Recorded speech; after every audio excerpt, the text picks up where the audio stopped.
Crystal clear, بہت واضح حدیث مبارکہ اللہ تعالیٰ اللہ کے حبیب ارشاد فرماتے ہیں من سرہ ان یحب اللہ ورسولہ، جسے یہ بات اچھی لگے کہ اس سے اللہ اور اس کا رسول صلی اللہ علیہ وسلم محبت کرے، او یحبہ اللہ ورسولہ، یہ اللہ اور اس کے رسول سے محبت کرے اور اللہ اور اس کے رسول اس سے محبت کریں، تو وہ بندہ 4 کام کر لے۔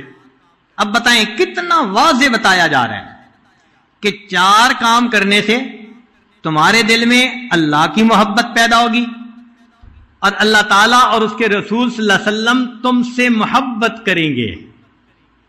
اب ہونا تو یہ چاہیے کہ سالکین عہد کریں کہ ہم ان 4 باتوں پہ ڈٹ جائیں گے، زندگی میں اپنائیں گے۔ کون سی 4 باتیں؟ نبی علیہ السلام نے فرمایا فَلْيَصْدُقْ حَدِيثَهُ إِذَا حَدَثَ، جب بات کرے تو سچ بات کرے۔ مشکل کام۔ آج بدبخت شیطان نے جھوٹ کی نفرت کو کم کرنے کے لیے اس کا نام بدل دیا، اس کا نام بہانہ رکھ دیا۔ اور جی میں نے بہانہ بنا لیا۔ یہ بہانہ کیا ہوتا ہے؟ جھوٹ ہوتا ہے۔ تو فرمایا کہ جو بندہ بات کرے تو سچ بولے، پہلی صفت وَلْيُؤَدِّ أَمَانَتَهُ إِذَا اُؤْتُمِنَ، جب امانت ملے تو اس کے خیانت نہ کرے۔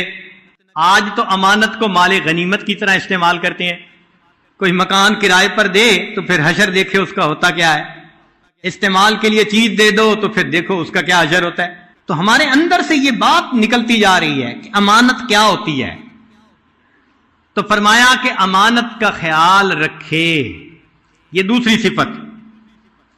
تیسری صفت وَلْيُحْسِنْ جَوَارَهُ مَنْ جَاوَرَهُ، کہ وہ اپنے پڑوسی کے پڑوس کا خیال رکھے۔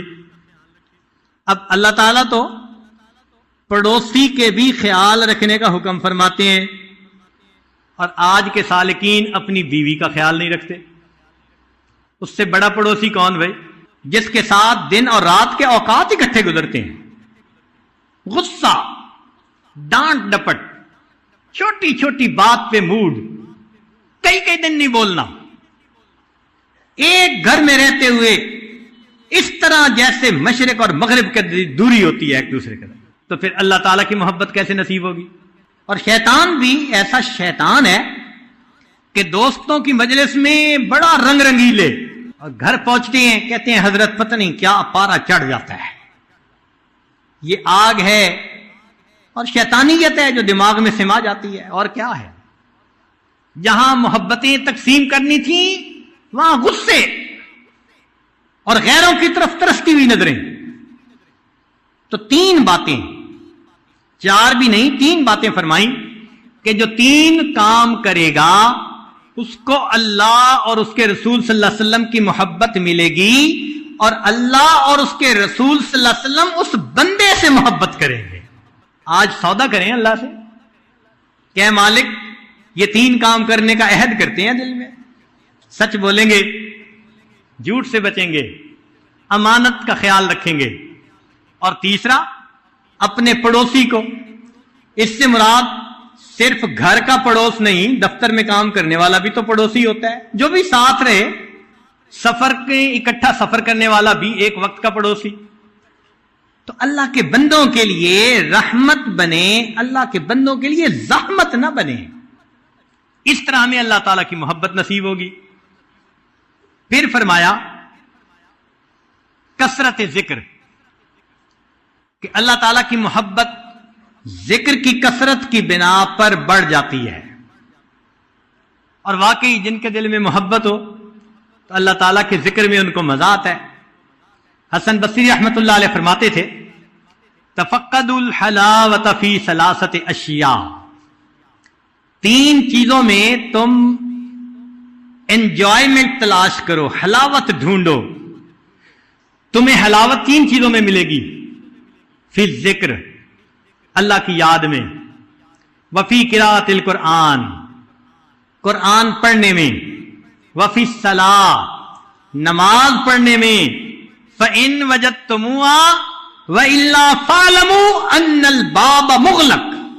تو محرم میں قربانی کا مہینہ اور ذی الحجہ میں قربانی کا مہینہ، تو ابتدا کی قربانی سے انتہا کی قربانی امت کے لیے سبب ہے۔ اگر ہم اس دنیا کو غور سے دیکھیں تو 4 طرح کی مخلوقات ہیں، جمادات، نباتات، حیوانات اور انسان۔ ہر مخلوق کا جو نام ہے اس کا پہلا حرف اس کی صفت بتاتے ہیں۔ جمادات کے اندر جسامت ہوتی ہے، پتھر ہے، جسامت ہے، نہ بڑھے گا نہ گھٹے گا، ویسے رہے گا۔ اور جمادات سے اعلیٰ ہے نباتات۔ چنانچہ کھیتی بونے کے لیے ہم زمین کے سینے کو چھین دیتے ہیں، گہرا چلاتے ہیں۔ کوئی یہ نہیں کہہ سکتا کہ دیکھو زمین پہ کتنا ظلم ہو رہا ہے۔ بھائی زمین ہے ہی اس لیے کہ اس میں کھیتی کی جائے۔ اب کھیتی جب کرتی ہے تو فصل لہلہا رہی ہوتی ہے، بہت خوبصورت ہوتی ہے۔ این جب وہ عروج پہ ہوتی ہے تو اس کو دراندی سے کاٹ دیتے ہیں۔ کوئی پوچھے نہیں کہ دراندی سے کیوں کاٹا؟ اس لیے کہ اس میں حیوانات کی غذا بننا تھا۔ یہ ظلم نہیں ہے، یہ مقصد ہے۔ اب حیوانات کھاتی کے پر کے جوان ہو جاتے ہیں، ہم ان کو قربان کر دیتے ہیں۔ کوئی یہ نہیں کہہ سکتا کہ بڑا ظلم ہے، جانور پہ چھری پھیر گئی۔ بھائی مقصد زندگی یہی تھا، اللہ نے ان کو پیدا ہی اس لیے کیا تھا، اس لیے یہ ظلم نہیں ہے، یہ فطرت ہے۔ تو اب آپ غور کریں، جمادات نباتات پہ قربان، نباتات حیوانات پہ قربان، حیوانات انسان پہ قربان، اور انسان اپنے رب رحمان پہ قربان۔ قانون یہ ہے کہ ادنا اعلیٰ پہ قربان۔ تو ہمارا دنیا میں آنے کا مقصد یہ ہے کہ ہم اللہ سے قربان۔ چنانچہ ایک قربانی اللہ تعالیٰ نے ابراہیم خلیل اللہ سے لی، انہیں حکم دیا کہ ایسے بیٹی کو میرے نام پر قربان کرو۔ وہ اس میں 100% کامیاب ہو گئی۔ اللہ تعالیٰ فرماتے ہیں ان ھذا لہو البلاء المبین، ایک بہت واضح آزمائش تھی، بہت بڑی آزمائش تھی۔ 92 سال کا بوڑھا اپنے 12 سال کے بیٹے کے گلے میں چھری چلائے، یہ کوئی معمولی بات نہیں ہے۔ اللہ تعالیٰ فرماتے ہیں فدیناہ بذبح عظیم، اس بچے کو اپنی قربان نہیں ہونے دیا، اس کی بجائے ہم نے جنت سے ایک میڈا بھیجا، وہ قربان ہو گیا۔ سلام علی ابراہیم، ابراہیم تم پہ سلام کی ہو، ابراہیم تمہیں شاباش ہو، ابراہیم تم جیتے رہو، تم نے کتنی اچھی قربانی کی۔ کتنے پیارے الفاظ سے اللہ نے ان کو اپریشیٹ کیا ہے کہ ابراہیم تم نے کتنا اچھا کام کر دکھایا، تم پہ سلامتی ہو، تم جیتے رہو۔ پھر اللہ نے وہ قربانی آنے والی امتوں میں جاری فرمایا وَتَرَكْنَا عَلَيْهِ فِي الْآخِرِينَ، ہم نے آنے والوں میں اس سنت کو جاری کروا دیا۔ چنانچہ عید الاضحیٰ پہ ہم جو جانور قربان کرتے ہیں وہ ابراہیم خلیل اللہ کی سنت ہے۔ پھر اب محرم کا مہینہ شروع ہو جائے گا، اس میں اللہ نے اپنے حبیب کے گھر کے ایک بچے سے قربانی لی۔ ادھر ایک نبی سے قربانی لی جا رہی ہے، ادھر اللہ نے اپنے حبیب سے قربانی نہیں لی، اپنے حبیب کے گھر کا ایک بچہ جو ان کا نواسا تھا سیدنا حسین نے ان سے قربانی لی، اور قربانی بھی ایک فرد کی نہیں، پورے گھرانے کو قربان کر دیا، پورا ممبئی قربان کر دیا۔ آج کیونکہ ہم من پسند کی زندگی گزارنے والے لوگ ہیں تو ہمیں خیال آتے ہیں ادھر ادھر کے، اور جی جانور پہ چھری چلا دی، یہ کیا ظالمانہ طریقہ ہے؟ بھائی نہیں، آپ سبزی کاٹتے ہیں تو چھری نہیں چلاتے، پھل کاٹتے ہیں چھری نہیں چلاتے۔ جب اللہ نے مقصد ہی زندگی کا یہ بنا دیا تو اب جانور کو ذبح کرنا یا قربان کرنا یہ ظلم نہیں ہے، یہ فطرت ہے۔ باقی یہ انسان کی یہ سعادت ہے کہ اگر وہ اللہ کے دین کے لیے اللہ کے نام پر اپنی جان کو قربان کر دیں۔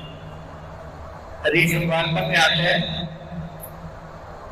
کہ شہید کے خون کا پہلا قطرہ گرتا ہے، اللہ تعالیٰ اس کی زندگی کے سب گناہوں کو معاف فرما دیتے ہیں۔ اور تفسیر کتب میں یہ لکھا ہے کہ ہر بندے کے اوپر ملک موت تک کرتے ہیں، لیکن جب شہید کی شہادت کا وقت آتا ہے اللہ تعالیٰ ملک الموت کو کہتے ہیں ملک الموت یہ بندہ میرے نام پہ قربان ہو رہا ہے، اب تو پیچھے ہٹ کے اس کے اوپر میں خود کا گزر ہوا۔ اللہ تعالیٰ اس بندے کے روح کو قبض کرتی ہے اور اس کو اللہ کا دیدار نصیب ہوتا ہے۔ چنانچہ عبداللہ مخدومی رحمۃ اللہ علیہ ایک بزرگ گزرے ہیں، جہاد میں شریک تھے اور ان کو سخت زخم آئے ہوئے تھے، گرمی کا موسم تھا۔ ان کے کسی دوست سے دیکھا تو سوچا میں کچھ پانی پلا دوں۔ جب وہ پانی پلانے لگے تو انہوں نے اپنا منہ بند کر لیا، منہ بند کر لیا، کھولا نہیں۔ وہ بڑے حیران ہیں، خون بھی نکل رہا ہے، پسینہ بھی آیا ہوا ہے، ڈی ہائیڈریشن بھی ہو چکی ہے، اور اس گرمی کے موسم میں ان کو پانی پلانا چاہتا ہوں، یہ پانی پی نہیں رہے۔ تو انہوں نے پوچھا عبداللہ تم پانی کیوں نہیں پیتے؟ تو عبداللہ نے آگے جواب دیا میں روزے سے ہوں، اب میں اپنے روزے کو شربت دیدار سے افطار کرنا چاہتا ہوں، پانی سے افطار نہیں کرنا چاہتا۔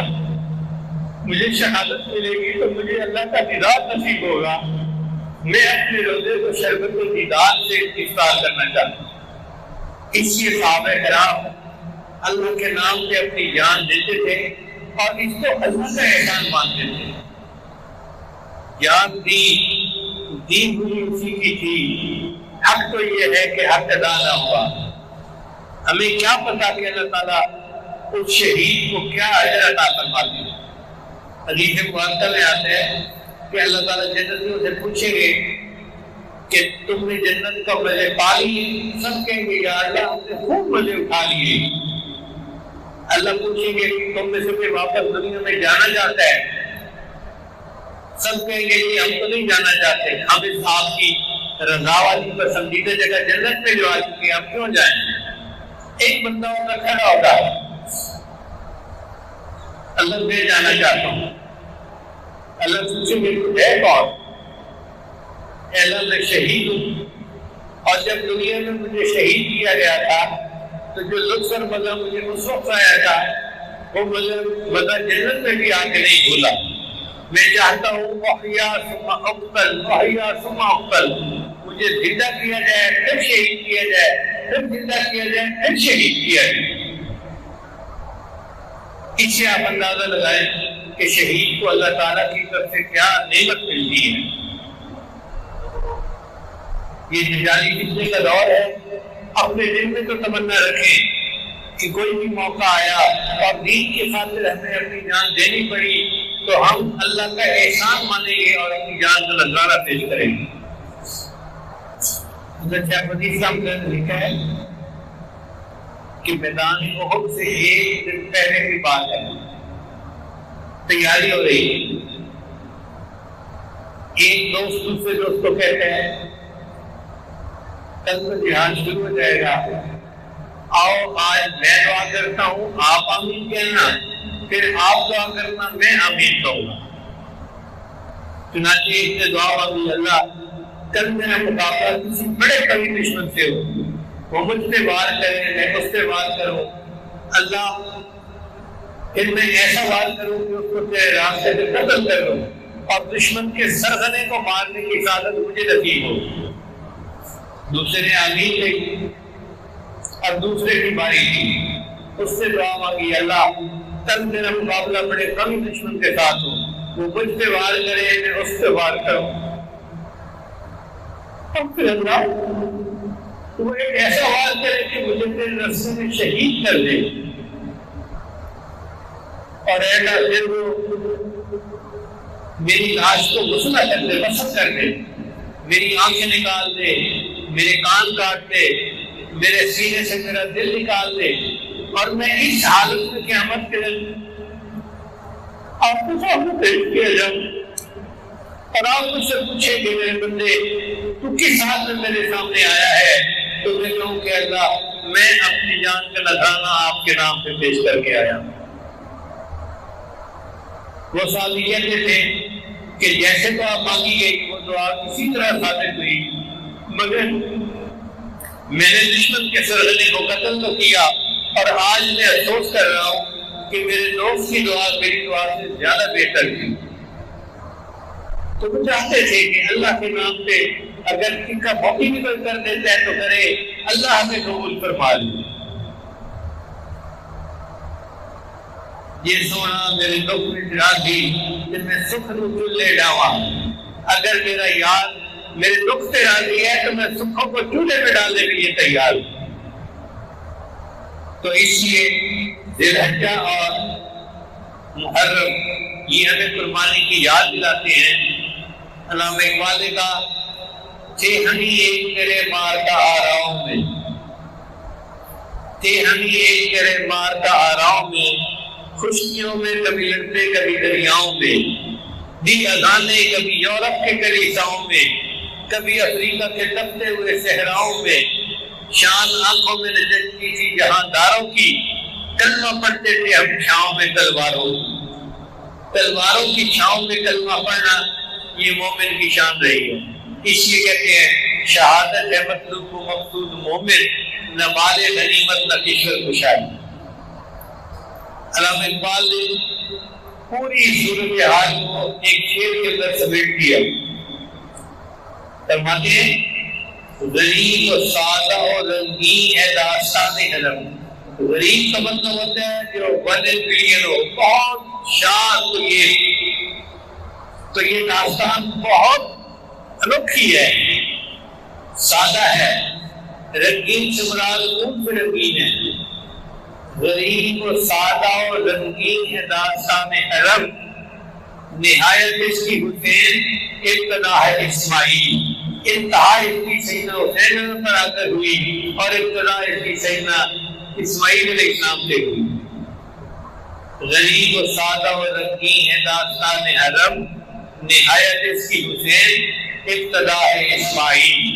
تو یہ دونوں مہینے ہمیں قربانی کی یاد دلاتی ہے۔ اللہ تعالیٰ ہمیں ایمان کی حرارت عطا فرمائے، ایسی محبت ہو کہ پروانہ شمع سے قربان ہونے کے لیے تیار ہو جائے۔